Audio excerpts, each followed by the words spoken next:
up, my guys? It's your boy Bradley, two mics. We are back, and I am here with a custom complete that is currently for sale we're starting it at $825, but the price could easily go down.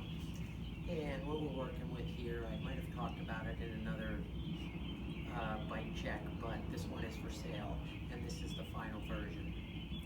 This is it. So let me give it a run through real quick, because bright and early on a Wednesday morning, I want to say, you can hear the birds chirping, and you can't hear this one because we're rocking a free coaster. So let's start with that. We are running a left-hand drive E-Clock Cortex free coaster that is laced to a double-walled Weinman rim. Weinman rims are probably a rim you haven't heard of very much, but they do make a very solid and sturdy rim, and this one does work well with brakes if you decide to put them on. And the Cortex hub thing is a tank.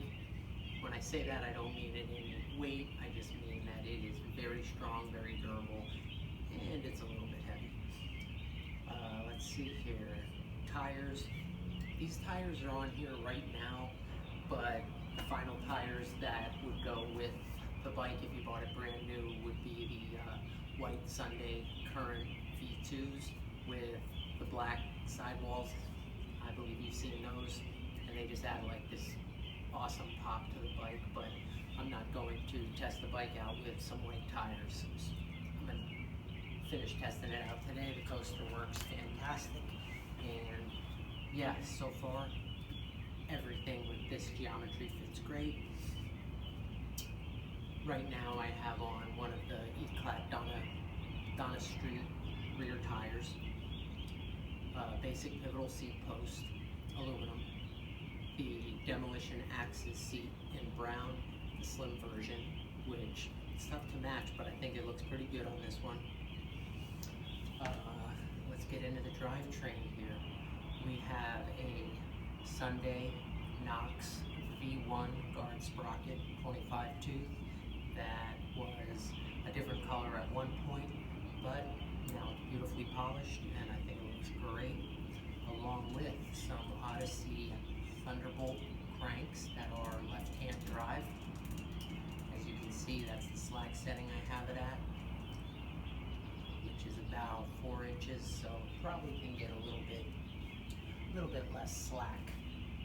Let's see, in the back here, there's your lifetime guarantee 41 thermal sticker. Cranks are 170 millimeter left-hand drive. The bottom bracket is a total bottom bracket. The only thing different about it is the cap on this side. It just kind of looks pretty cool. And right now I have on the Primo turbo pedals, but these are just the pedals I'm using for testing. Bike will come with a fresh set of, I think I'm gonna let you guys kind of pick from the pedals that I have, because when I sell a new custom complete, I like to offer, fresh tires, especially if they're a little beat up, and pedals if you feel like they might be worn down, or grips and whatnot. So yeah, that's that. Okay, moving forward. Oh, chain. We just have your Odyssey Bluebird chain. Tried to stick to Sunday, as much Sunday and Odyssey parts as possible with this Soundwave build. And that continues with these forks. These are some OG Sunday forks that I believe are 32 millimeter offset. I'm not 100% sure.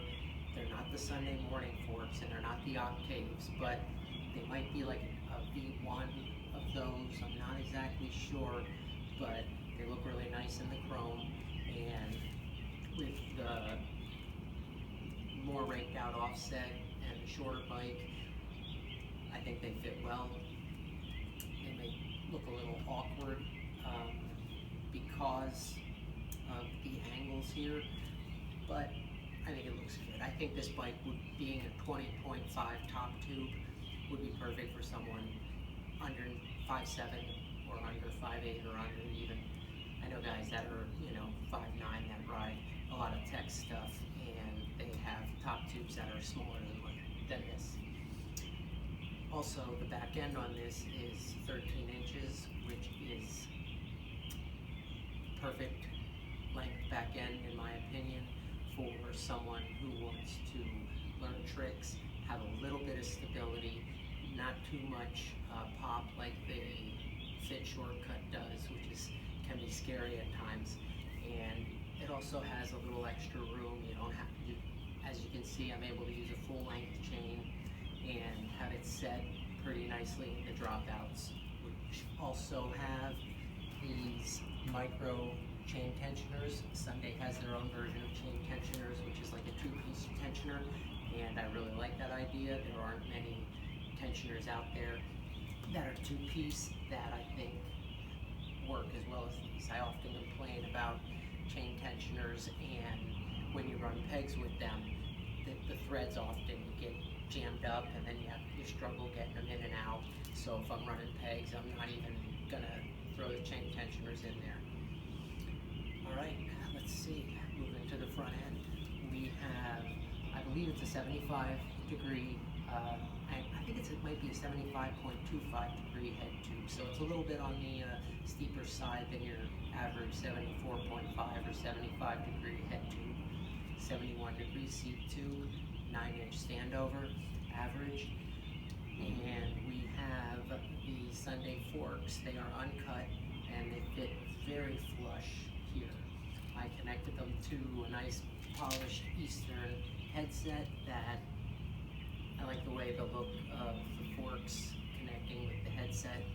And then the stem is, we got a fresh, brand new Brock Rayford Odyssey stem here. And for as beefy as it looks, it's not that heavy. It's, I believe, 50 millimeter reach and gives a good amount of rise. Because these forks are a little older school and they have a bit of a shorter steer tube, the rise on the Brock stem allows these Odyssey 49er 4-piece bars to be almost the perfect height. I don't think it would feel as good if we threw a front load on. I was thinking of doing the Odyssey CFL on there, but can't beat Brock, can't beat that stem either. It's, just 100% reliable, and definitely can count on it. And finally, well, not finally, but to the bars. These are your Odyssey 49er bars. The 4 stands for the 4-piece bars. The 9 stands for the 9-inch rise. And I have them at a 28-inch width. Maybe it's a 28 and a half.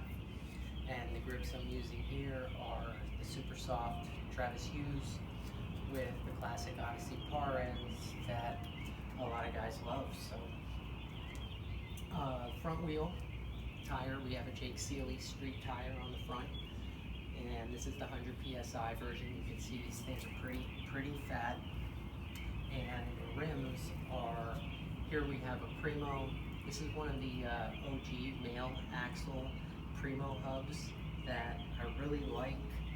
I'll show you guys up close in a second, and it's lightweight. Was able to find 2 hub guards for it, and was able to, lace it up to the VSXL rims. I like the way the rims look when they're facing this way. You can kind of read them down. These are 38 millimeter width rims. They're pinned rims, which allow, for as beefy as these rims are, the price is excellent, and you're not going to break them pinned or weld. I don't see you breaking them unless you're Brett Silva, and then you might break them, probably. Maybe Nathan Williams too, but he's a little bit lighter. Brett just destroys shit. So, by the way, definitely recommend watching the newest Sunday video. I forget what it's called. And today, one last thing before I get to that, we also have a lovely seat post clamp on here that is also one of my favorite parts about the Soundwave.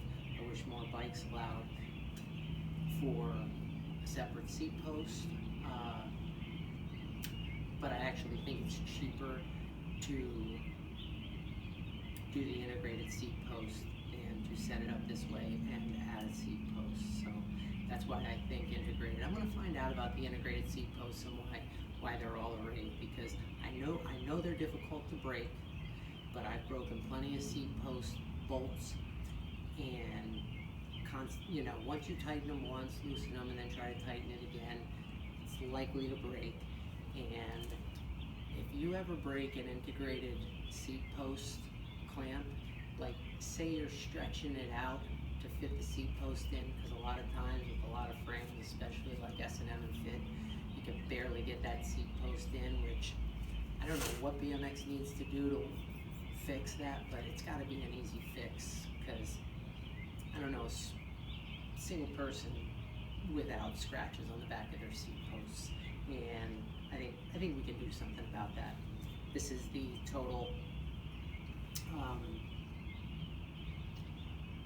dust cover for the Thunderbolt cranks, and I'm not sure if I forgot anything here. So I wanted to say, sad day today.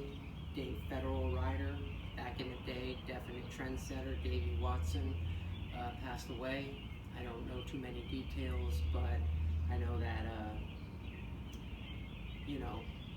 Davey was one of the biggest influences on street riding that I've ever seen, and I wasn't even riding during the era of Davey Watson, but I do remember going into Barnes & Noble and reading a bunch of magazines and just seeing him plastered all over it, especially the Ride UK magazines. Davey rode for Federal. He's a guy, he always had on his, he had a big basketball jersey on most of the time when he rode, and he had really, he was just so far ahead of his time, guys. There's a Federal video, I believe it's Federal in Paris. Shout out to my boy Chopper for recommending that to me. That can give you an example of who Davey Watson was. And I just want to say RIP to Davey, and he left a mark on BMX, same way Stevie Churchill leaves a mark, same way Edwin De La Rosa left a mark, same way Dave Mirra left a mark. Davey Watson is right up there with those guys. And if you haven't heard of him, you're almost lucky, because you get to go watch him ride for the first time. So, the guy was a cassette rider, could do backwards manuals, you know what I mean? Just completely ahead of his time is all I gotta say. And of course, this is for my boy Val Kilmer, who also passed away recently. It's been a rough winter, man. Lost a decent amount of people, and some of my favorite entertainers as well. And so yeah, if you guys are wondering why your boy has a tombstone mustache, it's for Val Kilmer, my man Doc Holliday, and he's just one of my favorite characters in any movies ever. And I think he did a hell of a job. He's a great actor. So, yep, shout out to those guys, and we will all meet up with them again at some point in life, maybe, and maybe we won't. Maybe we'll just be worms in the ground and never think again. So, I don't know. But let's stay positive on this one. I'm going to get rolling. I think school's about to start soon, so probably should get out of here. Let me give you guys some close-ups. And that's your boy Two Mics signing out real quick. Oh, my knees. I'm getting old, guys. I'm getting old, fellas and girls. Whoever's watching. Your boy doesn't have much time left, but I will be getting some clips for you tomorrow.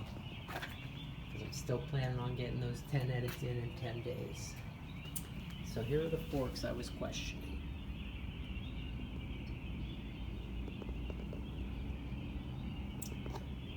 There's your Primo hub, nail, and the Cortex. I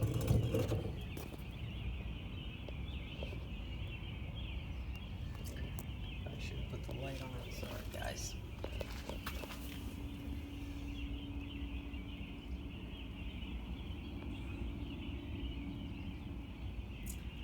I believe if you get a Pro Soundwave and you order it from Sunday, probably going to be around $1,200. I'm pretty sure it is. I did check it. It's not going to have the 49er bars, which are $110 set of handlebars. Not going to have your Brock stem. It's going to have a free coaster, but it's going to have a clutch, so might as well not have any at all.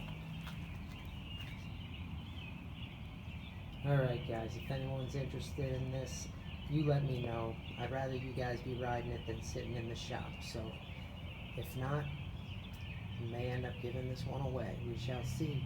Don't forget, there is the frame giveaway coming up. The build will be on May 15th. I will announce the bike that is being given away in the raffle. And I'm out. Peace.